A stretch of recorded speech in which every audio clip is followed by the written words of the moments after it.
Welcome to the AICPA Town Hall Series, your resource for the latest news and updates on pressing issues facing the accounting profession.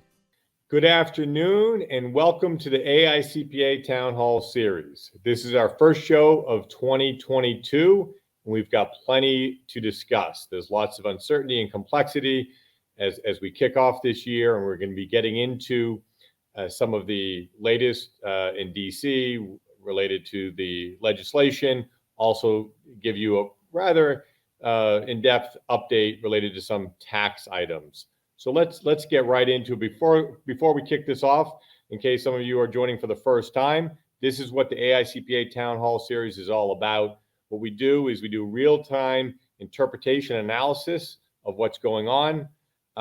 We then talk about it, provide you our best available information, some recommendations, and we always are trying to advance strategies and capabilities. So today we're going to kick things off with Barry Melanson with a profession update. We're then going to get into some of the tax implications of the pending legislation with the leader of the tax area at the AICPA, Ed Carl, and then Lisa Simpson is going to provide a number of different technical updates, and we'll end with our open forum session. So here's the lineup. You know all of them very well. So let's bring Barry Melanson up, and Barry, welcome. It's a busy start. It's a busy start to another year. One thing before we get going, I just want to thank a lot of these town hall listeners for many of the positive comments they gave us on the last session of 2021. So Barry, welcome. Thank you, Eric, and thanks for all the people participating. I would echo your thanks there, and also wish everybody a Happy New Year. I think by tomorrow probably gets a little bit late wishing New Year, but we're still in that first full week, so we can wish Happy New Year. And you know, it's been a pretty remarkable time for our profession, and we close out another year and move into, you know, who knows what everything will look like as we go into 2022. But I hope everyone has been safe over the holidays and had some time to catch up. And clearly there are still a lot of issues with COVID and things out there, but we look forward to bringing you this series throughout the year and keeping you as up to date as we can on all the different topics, which does lead us to, even the spirit of COVID, some talk right now on targeted business relief, right? I mean, it's not anything like we would have been dealing with a year ago, but there is some talk about some potential additional funding because of the continued COVID environment that's out there.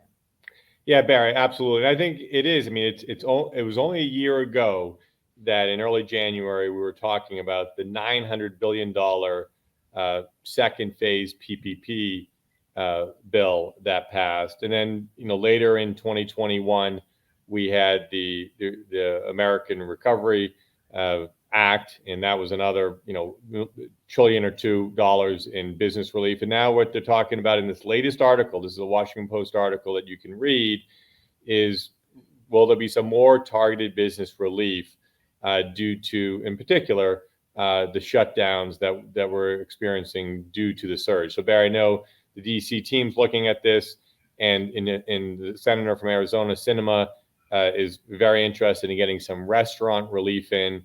There's still a lot of work to be done though for more business, even a targeted business relief package to come out.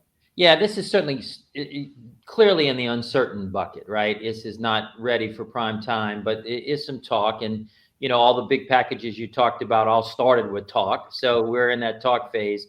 Senator Sinema is a big proponent of additional funding for the restaurant relief area, the targeted area, and maybe one other targeted area is being talked about by some other members of Congress.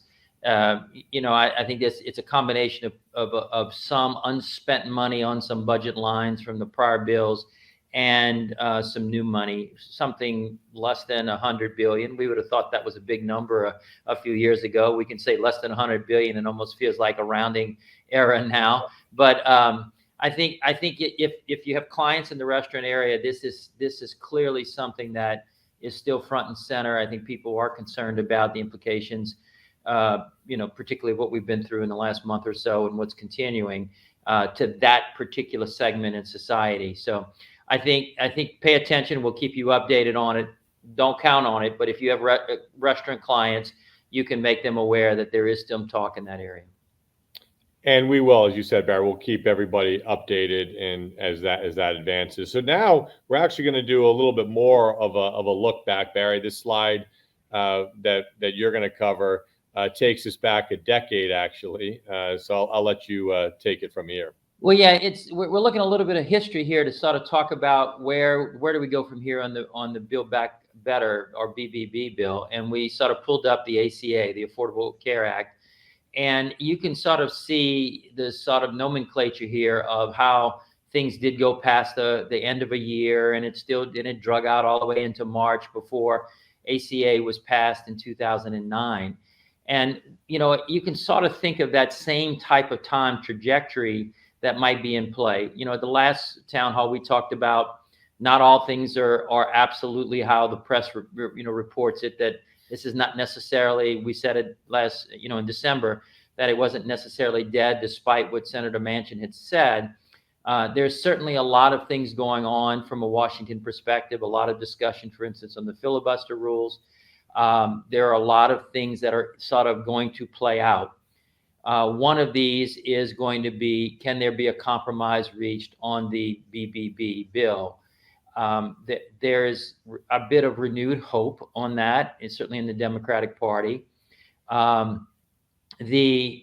sort of premise of it, I think, would be a much scaled down bill from even what was talked about in December. So smaller, probably not coming to any fruition, probably until similar time frame on ACA around the end of March. One of the key elements for Senator Manchin is that he has concern about the child care credit provisions that the White House has pushed, pretty hard. And so that becomes, a set of facts that could become another deal.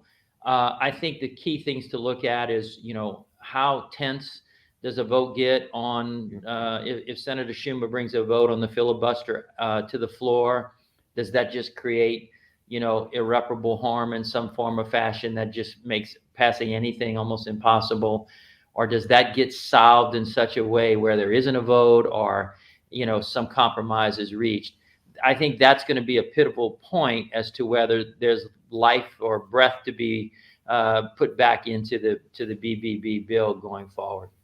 And Barry, there's other things that we talked about in the last town hall. You've got, where's inflation? Has inflation peaked? Where is that going? Where's the economy going in 2022?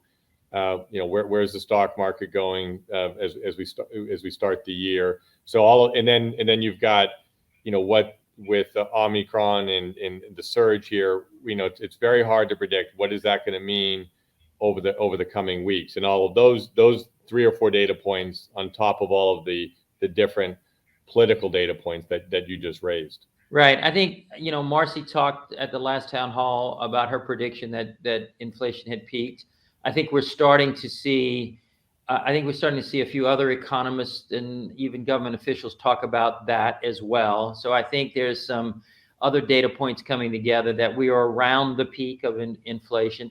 And look, we have to be sensitive. There are certainly some political hotspots outside this country that are in play as well, from relationships with China and Russia, and those things sort of all factor into the environment of what might really happen. I do think it's important to understand that there's huge emotion around the filibuster issue on both sides, and frankly, a lot of people who've been on record on this on opposite sides of issues they might be taking right now. So there's a hypocrisy point, there's an emotion point, and if that blows up, if that sort of is a forced outcome, I would put the likelihood of any of this happening lower. But if we sort of get through whatever Schumer is going to do from that standpoint, then I think there will be some potential probably around March. There isn't really a natural, we've talked about in the prior elements, and we're going to come back to here in a moment some of the tax ramifications if something moves forward. But there isn't something like a deadline that's in the government calendar that's near that will force some outcomes. And so it really is about things that are maybe things we haven't talked about, the voting rights legislation. February 18th is the continuing resolution for for funding the government. That probably would not be a big enough deal. They've been cutting deals on that pretty easily. That probably would not be a big enough target to force the vote on the reconciliation bill. But again, the filibuster, which ties to the voting rights legislation, is a really, really, really key component here. And I do think there's clearly some language out there that Senator Manchin is saying that he's willing to, the slide says reconsider, and I think that's the applicable word here. Consider it if there are some significant changes to it along the lines of what he thinks needs to be done. Barry, and one thing that we go back and forth from calling Build Better Back Bill and to the tax reconciliation. One in the same. One in the same. And another thing, I'll tell you, we got a lot of questions coming in. We're going to get to those, and we've got over 8,000 attendees today. So there's a lot of interest in what's going on. So with that, we're gonna bring Ed Carl up, and we're gonna some of the questions coming in. Ed, welcome. Ed leads the tax area of the AICPA. You've got another busy tax season ahead of you, Ed. So thanks for your leadership, and I'll let you. Well, let me set this point up for Ed, Eric. So yeah. I think, as we talked about the bill all through 2021, one of the most common questions that our members always ask, and it's because of whether you're for their clients or if you're a member in industry, your companies, what are going to be the effective dates of these particular provisions? And what we kept telling you was that when the bill started to move in sort of the middle part of the year, we said, think more along the lines of something close to an enactment date. As it got closer to the end of the year, think more along the lines of January 1 due dates or January 1 effective dates. Now we're in a new year, and I think one of the most sensitive points, and Ed, I'll throw it to you, one of the most sensitive points is as a bill gets modified and goes through the Senate. Clearly, whatever goes to the Senate is going to have to go back through the House, but the Senate's going to be the key here.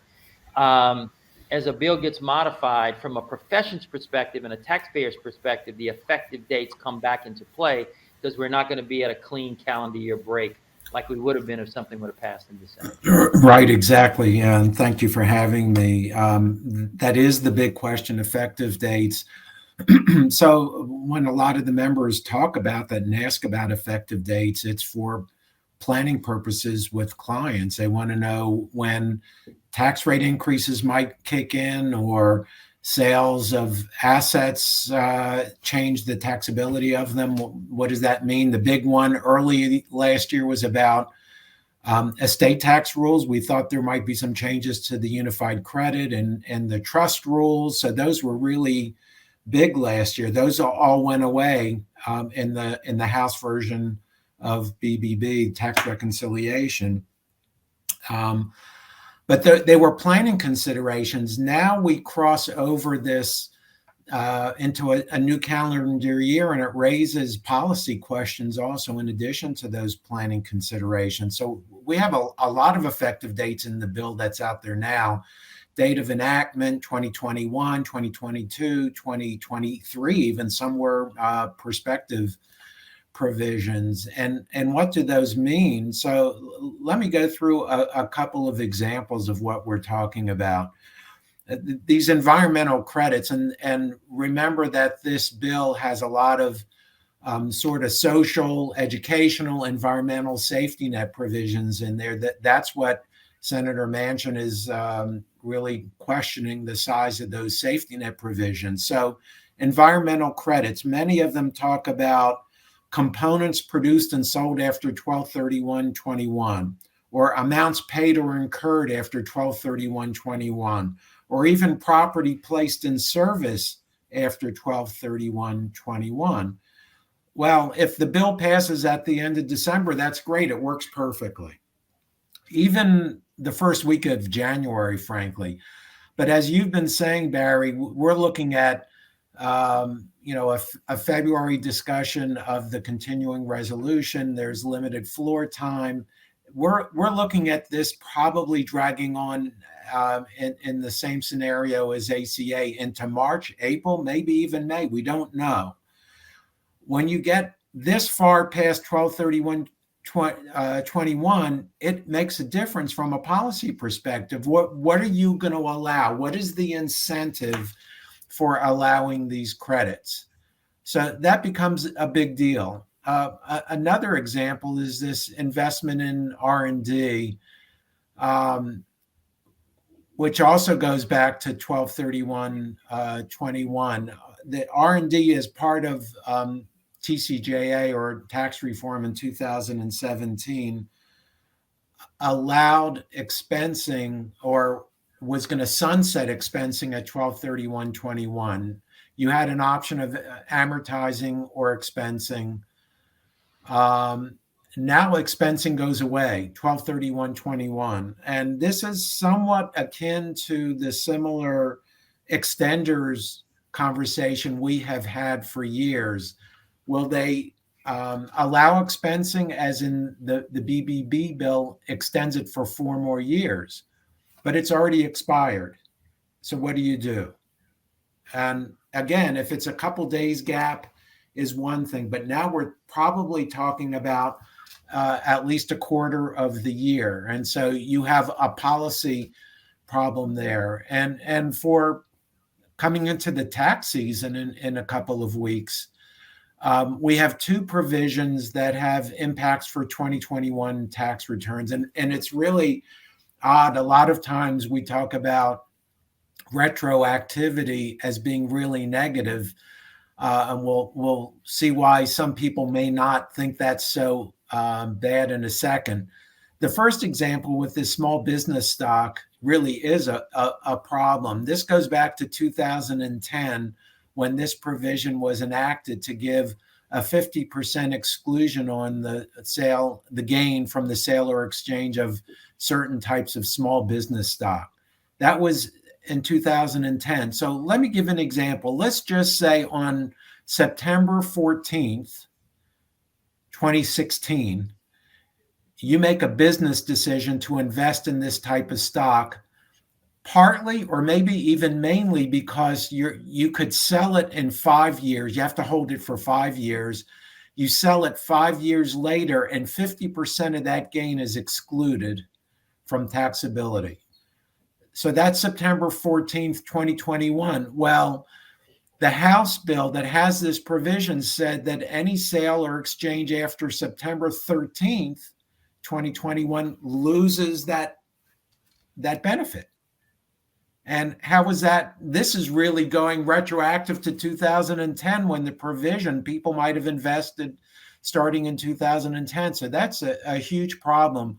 We actually spoke out about this and said to Congress, if you're going to want to change the rules, change it prospectively. Say any stock issued after September 13th, but not sale or exchange of the stock. So that's a retroactive provision that could impact 2021 returns. Now, as I said, we tend to look at retroactivity in a negative way. Here's one where people might not be so sad about retroactivity. The House bill has a SALT cap at $80,000. That the Senate has been considering a SALT cap also, albeit maybe a different one.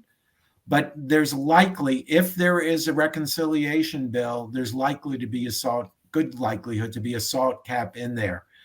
And they're talking about the effective date for all of 2021. So I suspect that the many taxpayers around the country who are impacted by an elevated SALT cap and would be able to itemize again will not complain that it's retroactive. So these are examples, and really it leads to the question: what do you do about all these effective dates and the changes?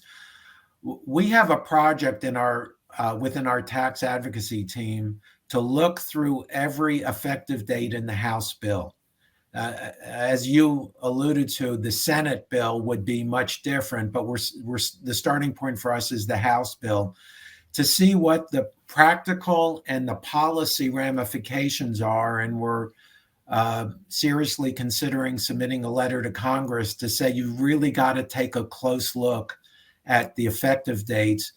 Crossing the line into 2022 makes a big difference. If you've got to look at it. Being so early in the year right now, look at those effective dates and consider what to do. So Ed, we're going to be active on that point because we know how much of an impact it is. And frankly, from a practitioner perspective, for instance, if you take the SALT tax and we're sitting in a March timeframe, and we're on a town hall and we're telling you it looks like a bill is going to pass, that could be a reason in of itself for an extension if it's going to contain a retroactive provision. Exactly, that's perfect. Yep. Yeah, and I would say the other thing though for the people participating in the town hall, what Ed just described to you sort of in some ways sounds simple, like just go fix the date, so to speak. But it is a massive rewrite of a piece of legislation, and to touch all of the places in the legislation where these dates might actually apply. And it's not something that can be done in a moment. It's a sort of a concerted effort by predominantly the staff of the tax writing committees that has to actually go through and do all of this work. And so we're putting the marker down early because we know that if it starts to move, this is going to be one of those things that's going to take time and talent, if you will, time and the talent of the people who are working on the tax writing committees to actually get this resolved. Exactly. And so just Ed, just let you know, a lot of questions coming in about SALT being retroactive. A lot of feedback that that would be actually problematic. So it's there's a lot of feeling that'd be a problematic item. So just we and the thing here with these questions, we take them, and Ed, as you said, these questions are things that you leverage as you're thinking about how to provide feedback back to the leaders at IRS. And I think important, again, interacting with your clients. I think Ed described the communication that we're going to put together. Well, obviously that will be public and we'll share it, but that can be a tool to actually use with your clients to have a discussion where that these uncertainties that are out there could put you in an amended situation or could make them a high probability for an extended return, maybe where they didn't extend before. Let me just hit I'm going to hit another hot topic coming in here, Ed, and we can bring the slide back up. But they're saying, and Barry, either one of you jump in, if this March, if the bill happens in March and there's all this retroactivity, the chances of the April 15th date being extended. Hey, can you bring us back up? I didn't say bring the slide. We knew that question was going to come in. You knew it. It came in. So the people, a lot of input coming in right now. Well, if you're asking me to answer that question now, so I would say on January 6th, today, we know where our members are so split on what to do about due dates. Some people want the extra time. A lot of people want to go back to some level of normalcy. We know that the IRS wants to stick with a regular schedule. Changing things on the fly, if you will, really creates problems for them. And we already know, we'll talk about that in a little bit, but they already have more problems than they can handle. So I would say they're probably not wanting to change the due date. I recently did a town hall for Estate Society, and that was the number one question: will they change the due date? And members are all over the place. Stick to April 15th. Every other month you can think of. So there is no unanimity within our membership. Eric, the scenario you describe is something that we have to follow this on a day-to-day basis and understand if a big tax bill comes down, does it impact 2021 returns? Does IRS have to reprogram? Hopefully we'll all stay healthy and there's not going to be another surge. So that also has an impact on things. I would say the only year in all the years that I've been at this, and it's a lot of years, 2020 is the only year with the beginning of the pandemic where everyone seemed to be aligned that April 15th had to change. That was pretty clear. Even last year, there was a big split from our membership about what to do. So we'll keep a close eye on that and keep in touch with our membership about it. No momentum. There's no momentum to it right now, but stay tuned. Right. We will keep we'll keep you up to date on it. But I think stay tuned is good. And one thing that I want to, people are asking positions, AICPA positions on the retroactivity. The many of the elements that you carried on that slide, and maybe that's something that is, as you're building that list, and that's something we can communicate in future town halls as well. Historically, our position has been not for retroactivity. Correct. Because of the complexity that it creates, that came through in the questions that Ed talked about as well. And we spent a lot of effort when we're dealing with Congress on these issues to talk about the administrability of anything that they're doing from a tax perspective, the unintended consequences of tax bills and the like. And that's why I said, our position will be, we are going to put that marker down, that they have to address this issue comprehensively, and they have to address the issue, generally speaking, in a prospective way. The SALT issue, some people, it's going to be a very political issue because coming from states with high state taxes, there's a political imperative to create a benefit for their constituents, and it's part of the vote gathering process. And so that is part of a trade-off on that one particular issue. But the answer to the question, Eric, is generally we're about prospective application, not retro. So let's go, and Barry, the tax software. A lot of people, Ed, and this is excellent. People are very concerned about the tax software not being updated if with things coming out in March that are retroactive. Yeah. So I mean, this leads us to, really, you started to allude to it, Ed, in the issue of penalty relief and the service levels. Really, this issue about penalty relief and contacting Congress, I'm gonna let you to comment on it, but it really revolves around the really deepening service level issue problems with the IRS. A lot of it, there's a lot of different sources to it, frankly. But what we have said is that one key component, or two key components of it, is really, the waiver of penalties, which is creating the repeating type of notice issues, and also an element of putting accounts on hold, which generally the standard operating procedure is a short period of time, a week or two. The IRS could ministerially do that for a longer period of time, say 90 days. And that sort of frees up some of this emergency element. So we actually have legislation that's trying to deal with that. But Ed, as you know, this is really more about trying to create the awareness in the mind's eye of the members of Congress to really get the IRS to deal with some of these issues that are bogging down the system. Yeah, Barry, you're familiar, the Global Accounting Alliance, an association of accounting associations around the world, and I'm active with my tax counterparts in that organization, and we meet every 6 or 8 weeks. And IRS is not the only tax administrator horribly impacted by the pandemic, so it's understandable. It's going on around the world. Nevertheless, it's a dysfunctional tax administration system out there right now, and our members are stuck in the middle of it, trying to navigate for themselves and their clients. We know that 2020 was bad. 2021 was horrible. We thought it might get better, but it got worse. And now we're headed into yet another tax season. And frankly, and I think a lot of members I've spoken to said they agree with our focus, which is avoid the IRS. You don't want to send paper into the IRS. No paper returns, no letters.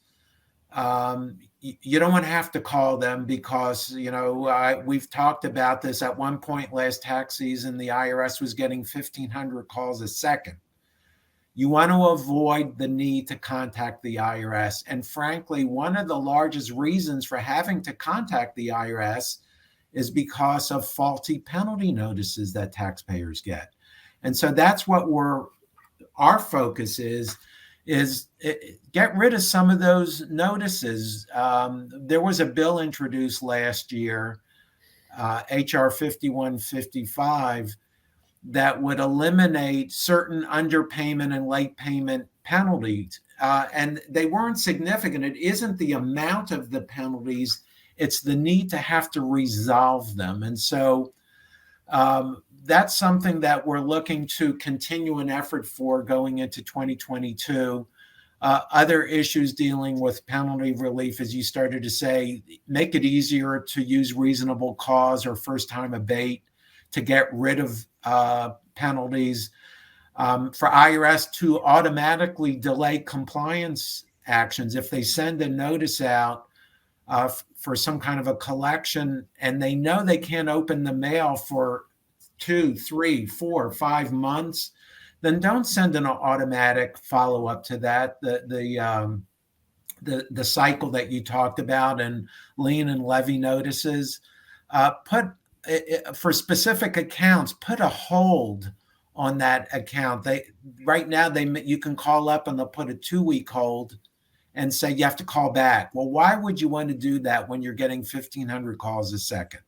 Just put a 4 or 6 week hold on it. Make it much longer. So those are the things that we're trying to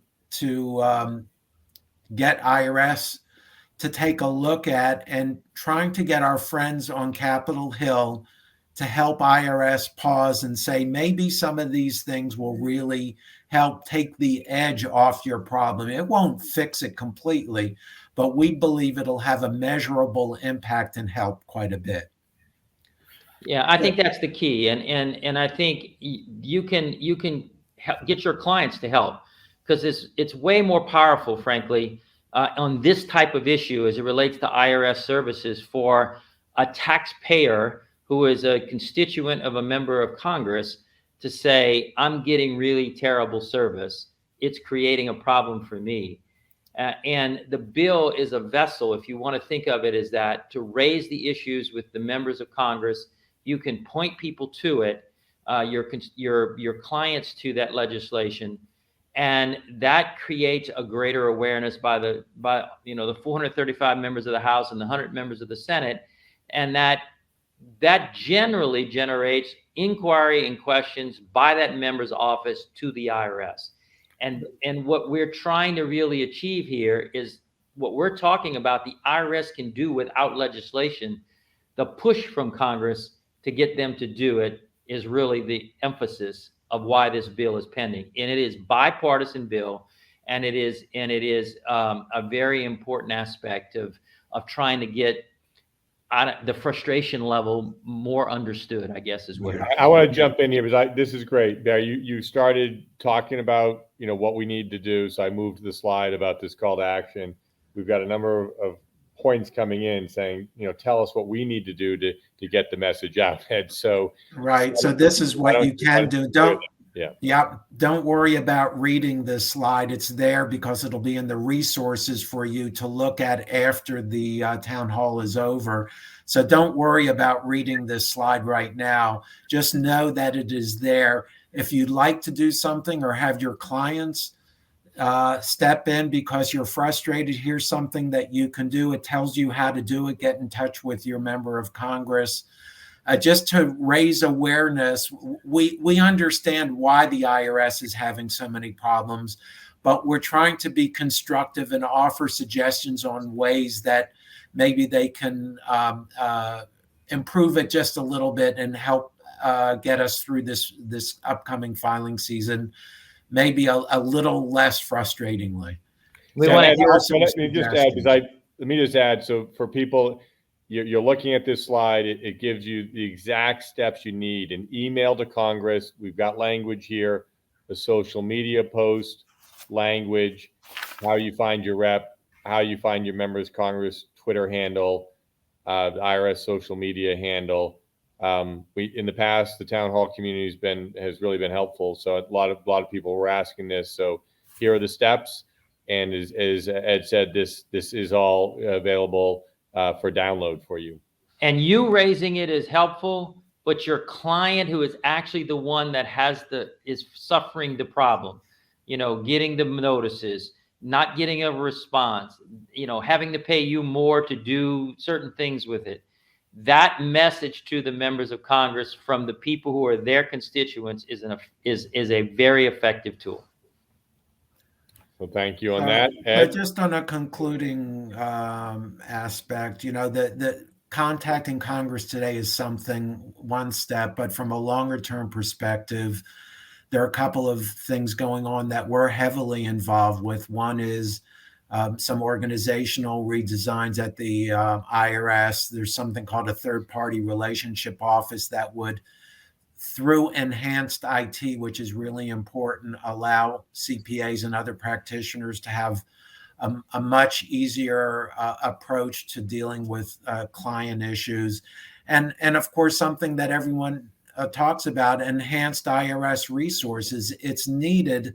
The Build Back Better Act has more money, but it's heavily focused on compliance. And we think there needs to be the proper balance between technology, compliance, and service. Service is obviously needs to be properly funded for the IRS. And we do support that, and we'll continue to push that on Capitol Hill to help IRS get the proper resources. So we got a long-term and a short-term strategy. What we were just talking about was trying to help the IRS help themselves, do away with those penalties and all those notices, streamline the system where you can control it today.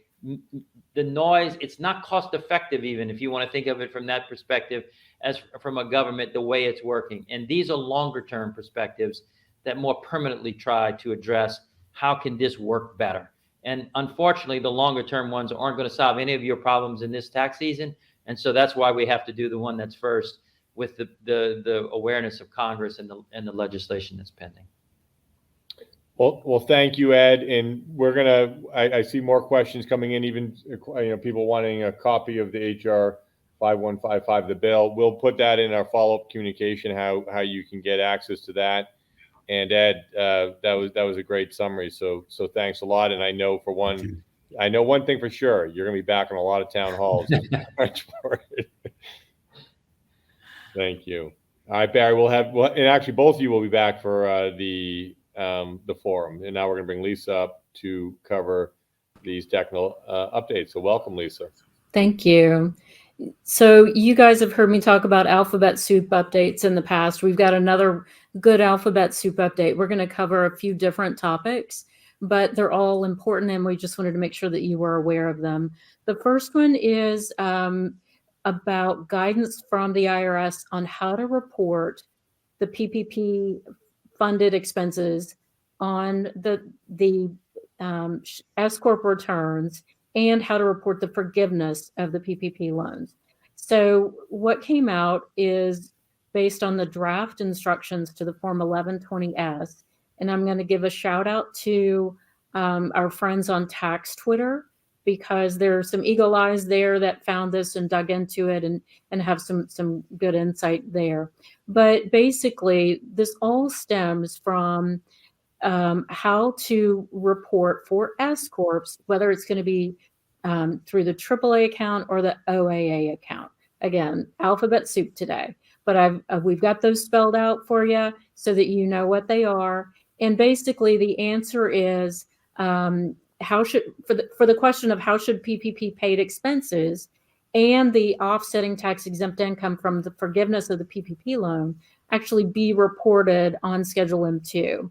And so the IRS in the draft instructions says that they would include the tax exempt income from the forgiveness of PPP on line 3 and report those expenses on M2 as well. So in other words, you're going to run it through OAA rather than AAA.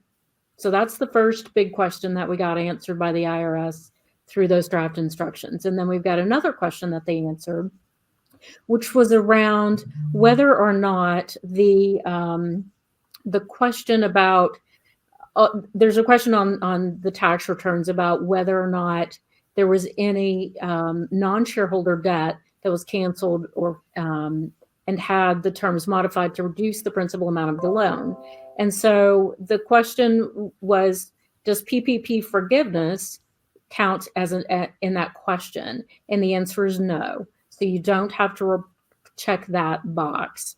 As a reminder, we had 3 IRS revenue procedures come out that detailed a lot of information around how to report the tax treatment of basis adjustments for PPP. You've got a link to a great Journal of Accountancy article there that'll walk you through it. And if you wanted the specific reference on those draft instructions, I've cut that out for you as well. All right, so that's the first section of our soup. Then we'll move over to PPP. We hadn't really talked about PPP forgiveness stats very much lately, so we just wanted to check in and see where that stood. As you can see, as of early this week, that 82% of all PPP loans had been submitted for forgiveness, and that's about 92% of the 2020 loans, and then 56% of 2021 loans, giving you that blended rate of 82%. There's still quite a few out there, and we're hearing from firms that they're still taking their time working through ERC, PPP, and other interplays to make sure that they get those forgiveness applications, maximizing other opportunities for business relief. Yeah, that's right, Lisa. I think that blended rate, if you're thinking about 2021, is an important one to look at. I know some large firms are still 50-50 or below 50% for 2021 PPP. Yeah, and you've been busy, as I keep telling everybody. Y'all have had a little bit on your plate for a while, so we'll see where those numbers go. We always also want to look at how is the forgiveness process going.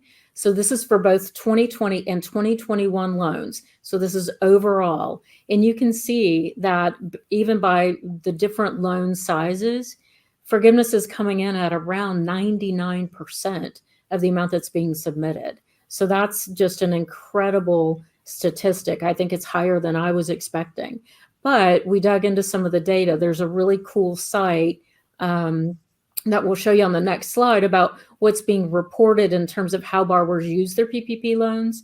So you had $790 billion requested, and these stats are showing $771 billion of it was used for payroll.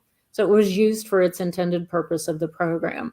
If you're interested in any of the details on this, that pandemicoversight.gov site is a government site, and it's accumulating data from different platforms. So it's really interesting if you want to dig into that. And Lisa, one thing, I mean, as you said, it's a good site, and sometimes it's nice just to step back and look at what's happened. This shows loans by industry. If you go to the site, you can see, how much was done by certain franchises. You can see even some of the largest name, if it was a franchise name, and you can see how much they received in PPP loans. Yeah, pretty interesting stuff there. So as you can see from this one, again, if you think way back to when PPP began, the loan amount was based on payroll. So if you're looking at which industries got the largest loan amounts total and cumulative, you've got construction at the top of the list, which means, that they had a lot of people they needed to keep on the payroll. And then you can see some of the other industries. And, Eric and I were talking earlier about retail. A lot of retail has more rent costs than payroll costs. So you'll see that their loan amounts accumulated were lower than some of the other industries. All right, so now the next acronym in our alphabet soup is FRF for SMEs. If you joined us last week or 2 weeks ago on our town hall, Bob Durack from the Center for Plain English Accounting had a conversation with me about implementing the new lease standard.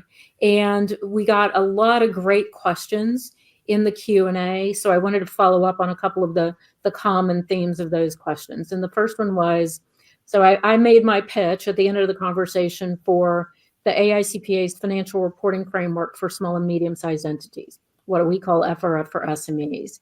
And I refer to it as the GAAP accounting I grew up with. But we got questions about, so what does FRF for SMEs say around accounting for leases? And basically it follows the traditional FASB 13 model. So there wouldn't be a substantial change in the accounting treatment if your small business or your client adopted FRF for SMEs. We have a lot of great resources around that framework. And I've given you a couple links to get you started. I would really suggest that you start with that overview link that we've given you in the slides. Start there and then click on that first link to kind of look at all of the other resources that we have for you around FRF. But basically, if you've got a client who's struggling to implement the new lease standard, looking at that FRF for SME option might be a good approach. But we got a lot of taxpayers or a lot of small businesses who are using tax or cash or modified cash. And so the question was, do they have to do anything different to account for this new lease standard? And basically the answer is no. Those are non-GAAP, other comprehensive basis of accounting. So there's no change in how they would be accounting for leases. They would stick with what they've been doing, but they may have to look at disclosures. If you've got financial statements with disclosures, some of the disclosures might need to change. So just wanted to clear up, answer some of the common questions we got on that one before we move to the next alphabet acronym. So we've gotten questions about auditing for-profit entities. So for-profit who received provider relief funds or other HHS funding. And basically, as you can see on this slide here, the Health and Human Services is requiring for-profit recipients who got awards of $750,000 or more to have either a financial audit of the award under governmental auditing standards, or a single audit, or if you're eligible, then a program-specific audit. The good news is that $750,000 is based on annual expenditures. So in 1 year, did they expend $750,000 or more of that award program? We anticipate that there are going to be some 12/31 year-end entities, for-profit entities, who got this money and are now going to be subject to this type of audit for the first time. So the Governmental Audit Quality Center is working on some resources to help, but I wanted to call out this specific webcast that they've got coming up. It is not limited to GAQC members. So anyone can register for this webcast, and it's going to go through a lot of the audit provisions.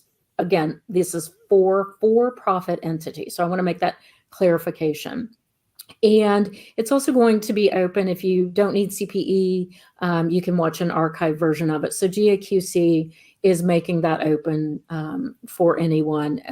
You can either pay for it and get CPE or catch the archive. And I know we're getting a lot of questions about it. This is a really new area for so many of your clients. So if you're not comfortable yet with how to handle all of that, I'd really encourage you to take this webcast. And then we've got single audit news that we wanted to make sure you were aware of. And this is like a lot of terminology and a lot of details, but basically what's happened is the Office of Management and Budget issued an addendum to their compliance supplement. If you're not in the single audit world, that may not mean anything to you. I get it. But if you are in that single audit space, we wanted to make sure that you knew that they had posted the addendum in a place where that you wouldn't expect to find it.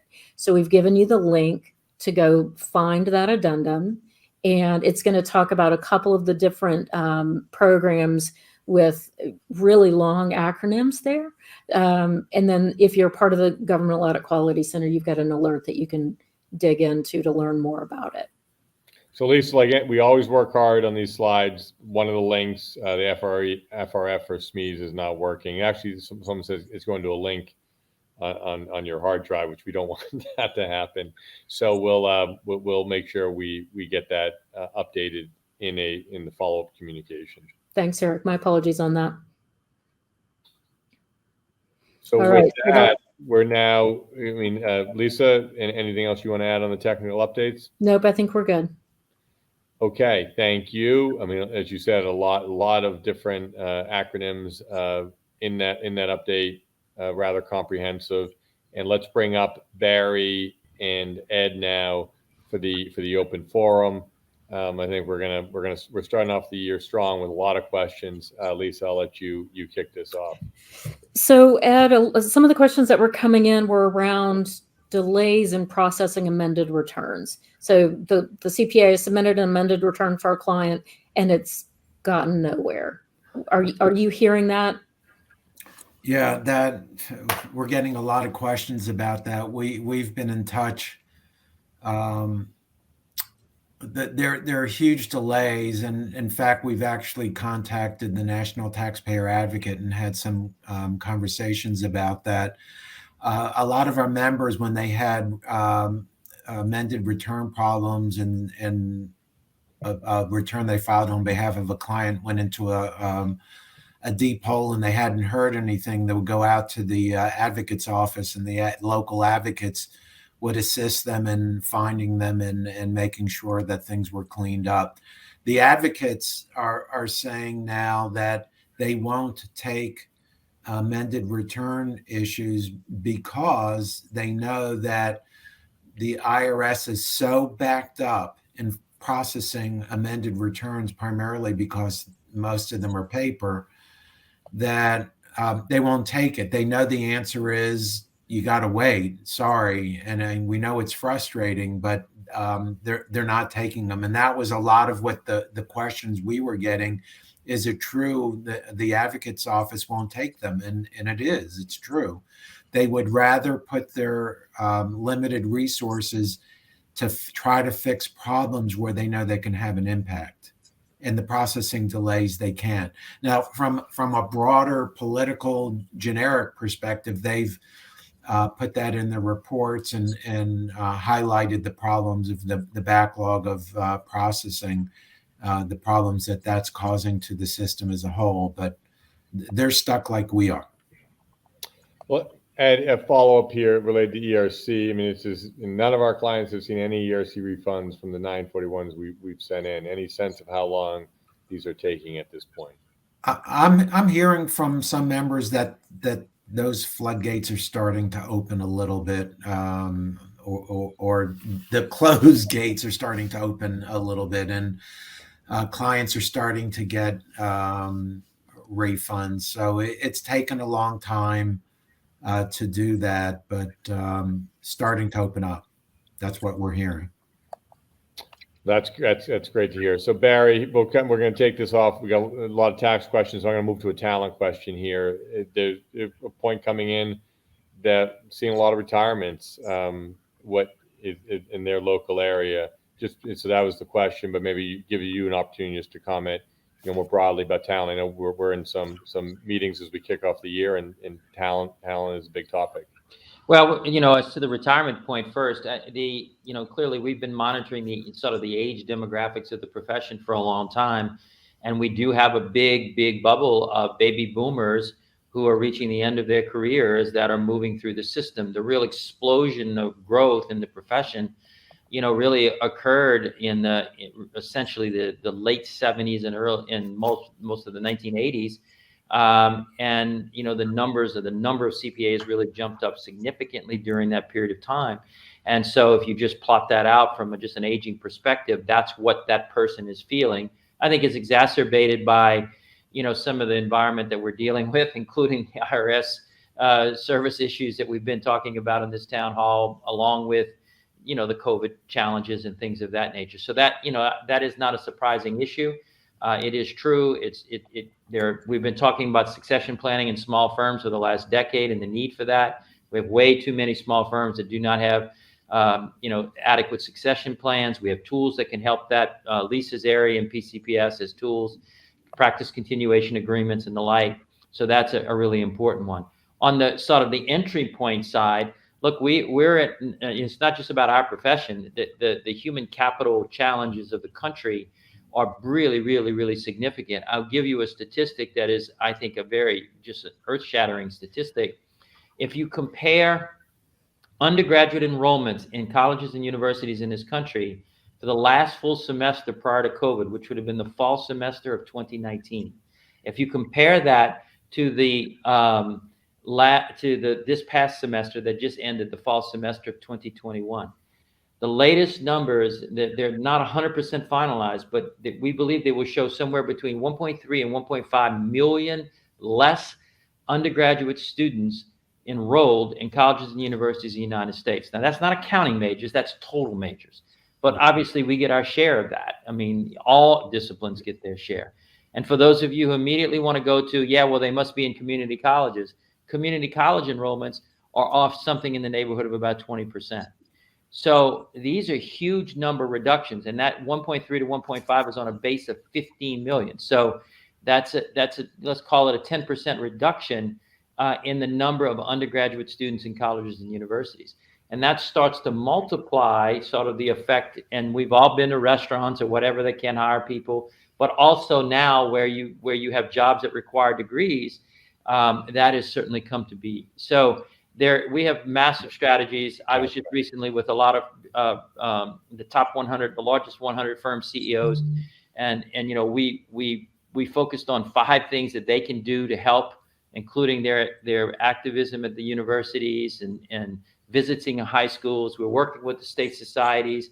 We're actually working with the state boards as well, NASBA and the state boards, to really understand the data set and try to change some of the demographics. It's going to take some work because it's part of a bigger problem. It's not just an issue of just accounting.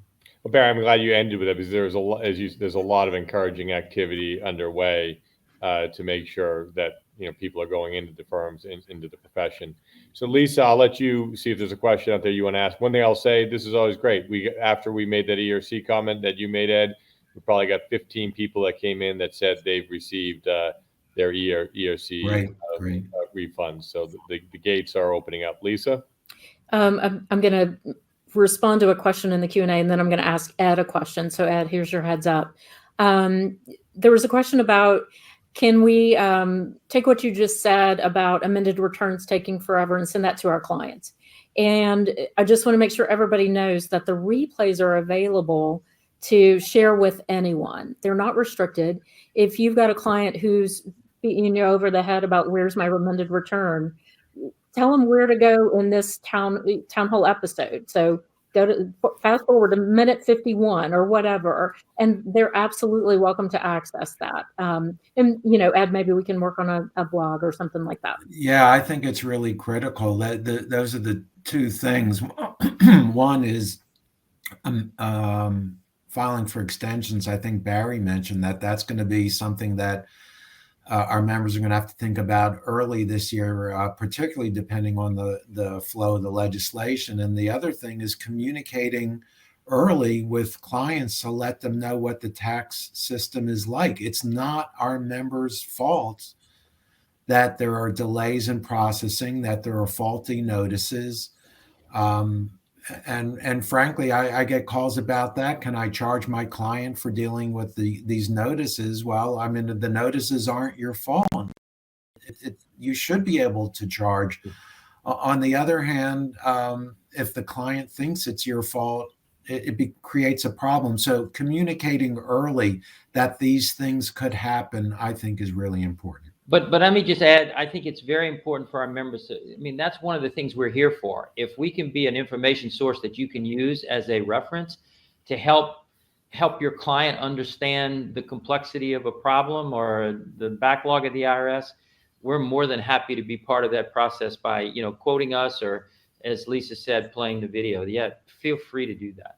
And we can even, I think it's great feedback, Barry, and I think we can even put together some special purpose vehicles just to help get that message out. I mean, you remember back with the whole business relief program when the money was running out, and sometimes the Treasury leadership would get on TV and say, hey, there's problems. Sometimes they wouldn't. And the firms were caught in the middle. And the firms are caught in the middle here with the IRS issues. So let's stay with us, Ed and Barry, as we finish off here. Let's bring up the final slides. We're going to end our first town hall on time as usual. Here's all the links to the recent AICPA town hall series. So please leverage those. We talk about a lot during these town halls, so we try to summarize it for you. You can see what's stated here. A lot of good kind of insights and directional information. We're gonna be staying on all of this as these things evolve over the coming weeks and months. Barry, Ed, just quick comment, anything you want, because you guys covered a lot of the bullets there. The only point I would say is the due date, the effective date issue is a very important issue. And as Ed said, our tax team is doing a lot of work. We'll in further meetings have the letters we've sent and the communications that we communicated, so you can get a better picture of that. Yeah, and the only other thing I'll say is we've been commenting on the various iterations of the bills. They're on our website, our comments. We're going to track what happens this spring in the Senate. And if there is going to be a bill, we'll look through and represent our profession. Well said, Ed. And what we'll also do, that call to action that we noted in today's town hall, we'll put that message in our follow-up communication. So our next town hall will be January 20th. We view this as a partnership with you. We really appreciate you all tuning in here today. Your questions are extremely helpful for us to really understand what's going on out there with your firms, with the clients in your companies. So thank you. We look forward to staying in touch throughout 2022. Thank you for your participation. You can now subscribe to the AICPA Town Hall series on your favorite podcast platform, as well as watch archives on YouTube and AICPA TV. Tune in for live broadcasts Thursdays at 3 p.m. Eastern Time.